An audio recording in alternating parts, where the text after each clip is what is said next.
এই দেশ নষ্ট করতে খারা যারা কলম ধরা শিখছে তারাই দেশকে খাইছে।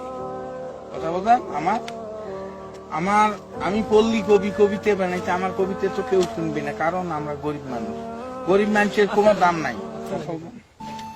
তা এই যুগটা হলো কি জানেন, কেয়ামতের নমুনা জানি কিন্তু মানি না, গোনাগার দুযুগী হবে সে কথাও তো শুনি না।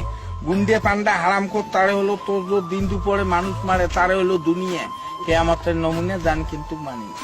সরকারি চাকরি করে বেতন 5,000, 50,000 টাকা মাসে খরচ দেখি তার, বাকি টাকা কেমনে আছে সে কথা আর বলি না। কেয়ামতের নমুনা জানি কিন্তু মানি না।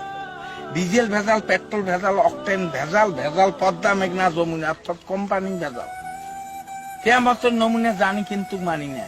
ভেবে কয় রাধাবতর সরকার, মানুষ হওয়া কি ছিল দরকার, পশু হওয়া ছিল ভালো, আখিরাতের কাজ করি না, অর্থাৎ পরকালের কাজ করি না। কেয়ামতের নমুনা জানি কিন্তু মানি না। কথা বলেন।